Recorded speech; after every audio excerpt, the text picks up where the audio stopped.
so Rwanda nziza n'abakutuye nibeza ndagukunda nziza ndagukunda ndakurata. I am new in this town, fresh from my town. Could you show me your town?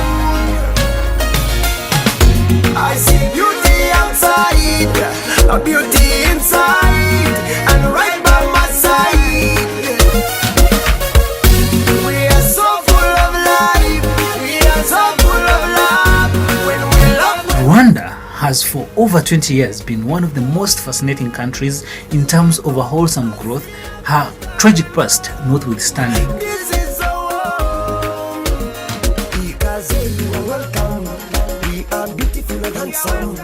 There has been a deliberate effort to grow the country and its people in both socio-political, economic, e-life, and arguably service delivery. Other time, we meet at the night time. Rwanda nziza n'abakutuye nibeza. Steve Terrell once said that Rwanda has come so far and attracted such wonderful development partners and investors, but imagine where the country would be if its leaders could squash the public relations problem that emerges when Rwandans who are critical of their government are thought to be in jeopardy in many parts of the world. Imagine if Kigali called for justice even when one of its enemies is harassed or attacked. This tactic might work better than simply dragging the names of these victims through the mud, as though that excuses the barbaric measures taken against them. Pierre Kaitana is a PRO for Tigo Rwanda. He took us through the PR culture of Tigo. Thank you. My name is Pierre Kaitana. I'm Tigo Rwanda's public relations manager. Tigo is one of the major company in Rwanda, also dealing with mobile and digital services in the country, serving now over 2.2 million customers. PR for Tigo is a very important function, as the company has many customers, a growing company, very fast growing. It's in the digital world, so everything happens fast, many services, many products,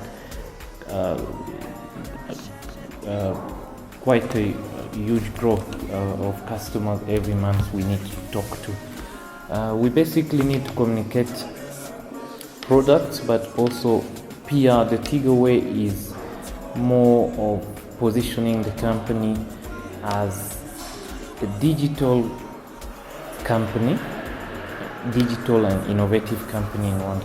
So basically PR the Tigo way. We are not a shy company, I would say. We like to communicate, we love to communicate, we like to talk to our customers. Our customers come first, and everything is done in an orchestrated way, whereby we make sure on a weekly basis we communicate to the customer about what's new, what's happening. We not only talk to our customers, but we also send signals to stakeholders, regulators, government, vendors, partners, and other stakeholders in the ICT industry in Rwanda. So this is how we structure our PR. We have defined who we are talking to. We have defined our key messages, and we make sure that whatever we communicate is relevant to our customer. For any message we're about to send out, we ask ourselves, first of all, is this newsworthy? And number two, would like to understand that this has relevance to the customer. I think I mentioned this. PR is very broad, and at Tigo we implement the PR activities in a broad way. I would define PR as not only what is known as media relation, as traditional PR. We're now in an era where things are happening very fast.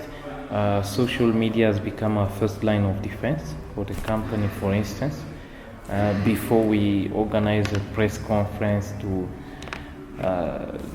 present or to defend the company, to explain a crisis, or to give some clarification, social media team has already posted and sent the message across. So first line of defense has become social media, and social media is really part of our PR strategy. The other thing that we do, as I said, apart from media relations, we manage our stakeholder relations through PR. We also engage our communities through customer corporate responsibility. We do, of course, media relations, human intelligence, market intelligence, regulatory through PR. So you can see that there are many more activities that includes also crisis management and organizing press conferences from time to time to communicate to the media, give updates to the public about what's going on for Tigo. Anne Macharia is a PR trainer and a renowned lecturer in the PR discipline. She gives us a scope of PR in Rwanda. Now, about the scope of PR in Rwanda, I am not very sure PR is understood in this country. We have, because at best or at most, it is usually confused with customer service. When someone talks about PR, that is public relations, they want to imagine it is the same as customer service. Why this is happening is because we lack PR forums where practitioners can meet, exchange views, come up with what is the right PR for Rwanda, what is the right PR even for the whole of East Africa. But owing to lack of these forums, we are not able to know exactly where to focus our energies on matters relating to PR. So now,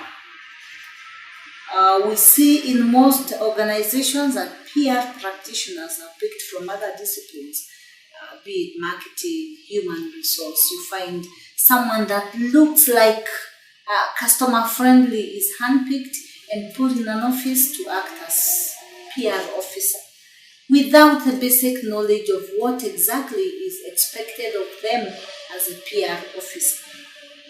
With the advent of mobile telecommunication, pioneered by MTN in the late 1990s, came the need for elite PR practice and saw a platform for PR companies to showcase their abilities. Companies like Creative Communications are seen at the forefront of PR and advertising during this era, being the brand market leaders. More public relations practitioners were hired, soon followed by the inevitable creation of even more niche media outlets to capitalize on the growth phase. Again, advertising expenditures grew alongside public relations, hoping once more to serve as market differentiators among competing corporate messages. As could be expected, a cyclical process emerged. As public relations budgets increased, in the elusive search for market differentiation, so did the related growth of advertising, and likewise niche media outlets to service these entities.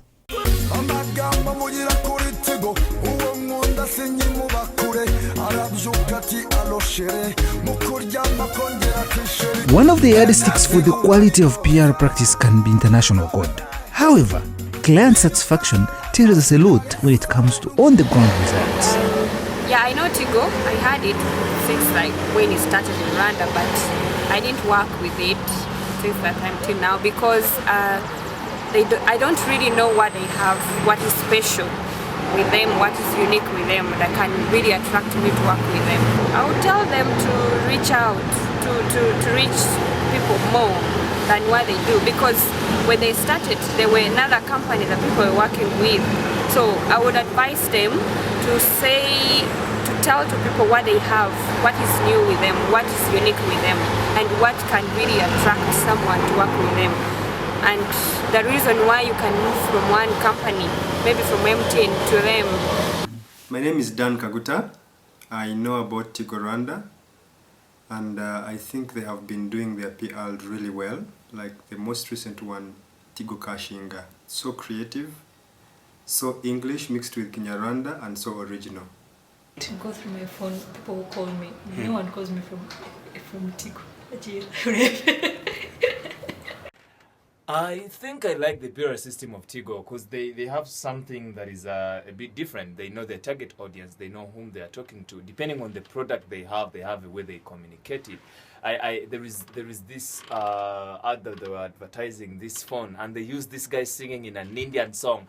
I actually thought that's creative, like people watch Indian movies, people will listen to those Indian movies, that the people who can actually buy that phone. So I feel like it's interesting. It's nice. I know about Tigo. I love the way they do their adverts. They did this advert with this old man saying, update. Like it or not, you'll actually remember that the museum is always updated. A few months ago, they were doing this Reach for Change. Yes, Reach for Change is that was a program that they established to recognize the young entrepreneurs who are having brilliant ideas. So I feel like Tigo need to do a little bit more as far as investments in talking about their packages, placing the brand as not just as for the affordability part, but also for the quality of service that they provide. I think the two of them must go hand in hand. So where they fall short is, of course, the first step they made by making it look or appear, forgive me if I'm wrong, but they made it appear as a cheap, if I may say, network. And then when the issue of cost was no longer a competitive edge in any telecommunication, it became very difficult for them to change the language. So they need to think and plan on a way that they can actually allocate a huge budget and effort to online advertising, finding as well you spend most of the time. Average Rwandese spends about 4 hours a day on social media. That's incredible, because nobody spends 4 hours on radio, one radio station at least, for that matter, or television. So they need to realign themselves with the developments as far as people are concerned and their preferences are concerned. Too much cry said, what can we do about it? One of the things we can do is to have a governing body that manages or regulates the PR as a discipline. What do I mean with this? That we need a forum that is set up for anybody that wants to find out more about the public relations. They would walk in, get a lot of knowledge about that, and those that are not very much knowledgeable need to come out clean, acknowledge the shortfalls they have within the PR discipline, and then, since we have even become a global forum, go out, get into the internet here or here, and get to find out a few things or a little about what PR entails and practice it. But this governing body, like I said before, would come out in a big way into being able to direct apart from giving knowledge. With the global economy's biggest growth period still to come, it is essential to restore the world's trust in its corporations and communicators. The ability to capitalize upon the growth may hinge on public relations practitioners' ability to silence critics of their recent ethical activities. Since the mobile phone has taken control of the social, political, and economic sectors of the modern world in terms of voice, data communication, as well as economic transactions, it becomes paramount that the PR managers keep abreast with the ever-moving trends.